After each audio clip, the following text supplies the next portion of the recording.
Okay, rinse it a bit and then you can wipe it maybe. Thanks. Thank you.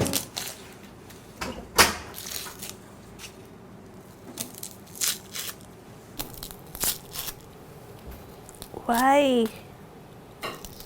Do onions usually make you cry? All the time. But like oddly, like European onions don't make me cry. It's just the Indian onions. What's your favorite part about making momos? Uh, the smell of it.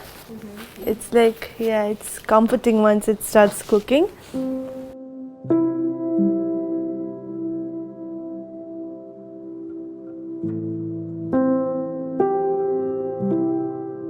My name is Akithami. I am an artist. I'm based in Bombay. I have been in Bombay for, I don't know how long, maybe 13 years now. But I left home when I was 15, so it's been more than 15 years that I've been living in the mainland. Yeah, when I hear the word home, there's a lot of pain and trauma that I also associate with it, and how there is this feeling of being uprooted everywhere I go. Yeah, and this like constant desire to belong. So yeah, it's not all positive and warm, but sad feelings basically. Yeah. I would not be doing the kneading. It's usually a man that does it, maybe because of like the muscle strength that's required when you're making like a large amount of momo. So it would be my dad mostly. We would make like momo with yeast, like the fluffy ones, only sometimes. Like I guess that's like whenever my mom felt like making special momos. But now, like whenever I make momo, I'm just like, okay, I'm just going to add some yeast because every day is special. Yeah. Yeah, actually, like when I think about food, that is something that makes me think about home and like the many ways that I can reminisce good memories, but also try to bring myself closer to what home was. And yeah, there are so many different foods that I think of that bring me happiness and joy and nourishment, but not just like of physical bodily kind, but also like spiritual and mental. And so food becomes a very special place and a place that I keep going back to again and again in my work as well. And one of those like food that's a comfort food, but also like something that's like just everywhere. I almost ate momo like every single day of my life when I was a kid growing up. Because I want to make a film. I want to make a love story based in the tea plantation. Do you want to do an on-site shoot or? Yeah. When my mom started teaching me how to wrap momos, that was like, oh my goodness, it was just like the most difficult task ever. But also, it was exciting. Like me and my sister and my cousins, we would all sit together and then see whose momo is the prettiest and who can make the most adult looking like momo, like a momo that's like packed like an adult packs. Yeah. You know what? I forgot to put this there. Okay. Back home, when we would make momos at home, it used to be like a chore, like you would not be paying attention. But because it's something that like the entire family has to be involved in making, at least that was the case in my house. So we'd sit down together and everybody gets a job. So like either you're doing the filling or you're working with the dough or like someone is doing the packing. And so you've got a job, or you're making the chutney to go with the momo. So everybody has a role, and if you just happen to walk in, then you'll just be assigned. And the joy is that you make together, and then there are like so many conversations that happen while you're making.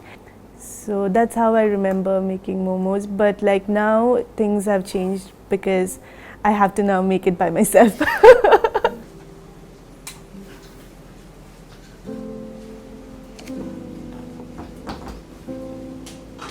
People usually don't want to sit and eat with people who don't look like them or who don't come from the same socioeconomic background. And it's fucked up, but yeah.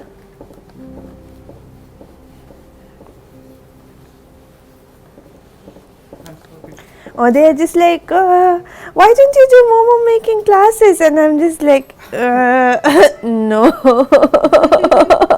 Like that's the only thing that I feel people have like. Everything has to be like Yeah. very like, I don't know, extractive. Like, you know, it's not about like a community, but like, oh, I want to extract this knowledge system from you so that I can do it myself. Just all of these things, very tiring. When I first moved, there was like, I wasn't as like out and proud native woman, okay? I was 15, so I was like meek, and I would just like not want to be seen and not want to be just identified as a native person and picked on. And over the years, because it has been like, it's so racist, so I'm just like, yeah, okay, come at me, like, you know, just I do not care. So I'm very like out there and proud of being native, and at least for me, that's how I see it, that you're presented with these two options. So you either hide who you are and try to assimilate yourself the best you can, and that's never going to work, you know. You are looking for a house, they're going to ask you like dumb questions like, oh, do you eat dog, and like shit like that. And you know, it's annoying because like, so what if I eat dog, like, you know, why does that have to be the reason that you'll not give me a house? Like, as long as I'm able to pay you the rent, as long as I'm able to make the deposit and follow the society rules, it should not be of any concern to you what I eat and what I do not eat. But yeah, like, even if you assimilate, even if you're wearing a sari every damn day, they are going to pick on you because that's who you are. So it's like extremely hard. And then food like is a very important space, because like, yeah, there have been like instances like that in my life where I have been denied fair treatment because of the food that I eat, and the entire society shouting down at me because like I cooked kinema, which is like fermented soybean. Or like, I don't know, I was just like eating dry fish, and these things like you look forward to, you know, as a young student. When I was younger, I would look forward to like receiving dry fish in a parcel from back home, and then like get excited to cook it. And then when I cook it, I can't even enjoy it because like, you know, the chairman of the society is knocking down my door and then threatening to throw away my things, which are essentially just books, because I'm a student. I have no things in the apartment. But yeah, like, so how do you survive when like your food is hated on so much? That's so nice. Yeah, exactly. I'm so hungry actually. Okay, I made like very like a small dough only, so we'll just get one each, I guess. Authentic momo, like, I'm not sure if this is the way to Stop make it. talking like a colonialist, No, like no, a I colonizer. don't know. I want to have No, because I attention. don't know like how it's supposed to be done. No. All right.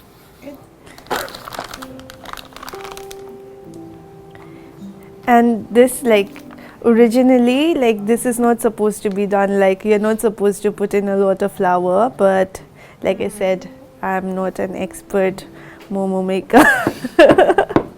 It's very difficult to live, like migrate as a single woman and make your living here. She knows, especially if you look different, your food is different.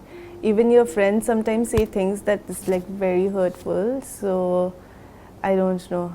especially with food. I think like I don't know about you, Mash, but I am very protective of my food culture because I feel like, oh, I forget to mention, even though we are indigenous, we have like very different histories.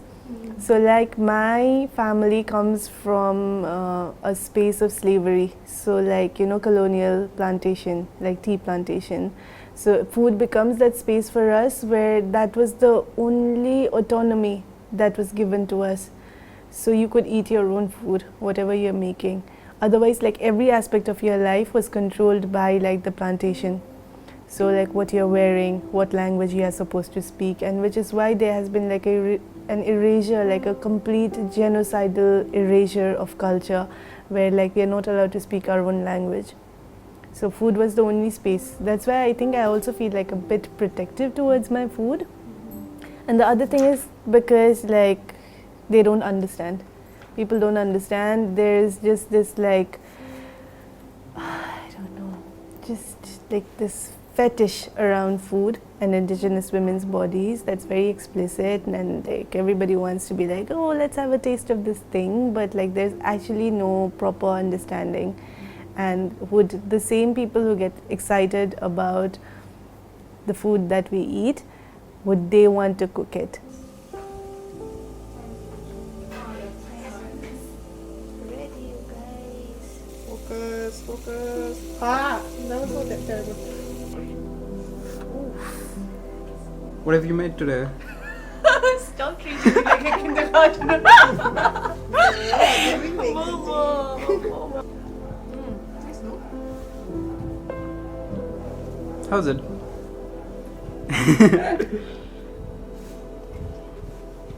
Is it how you usually cook it when you're cooking alone as well? Is this how you usually do it? Of course, I have the chutney to go with it, Yeah. but this is good. I keep making momos a lot. I make it for my friends here and they try to help and all that. But it never becomes like momo back home, you know? Like there's just something missing. No matter like how to the T I follow the recipe that my mom has given me, does not work. Like something is always missing. Might just be like the conversations and the laughter and the songs. Like while making momos, someone just like picks up the guitar from the corner and starts like, you know, strumming and singing, and suddenly it becomes a party without like, you know, intending for it to become one. So yeah, all of that. And it's just every single time, like, you know, we're just a joyful people, I guess. I think food really brings us together. It's just, I think that's one common thing like about every culture. I think just food is just what brings everyone.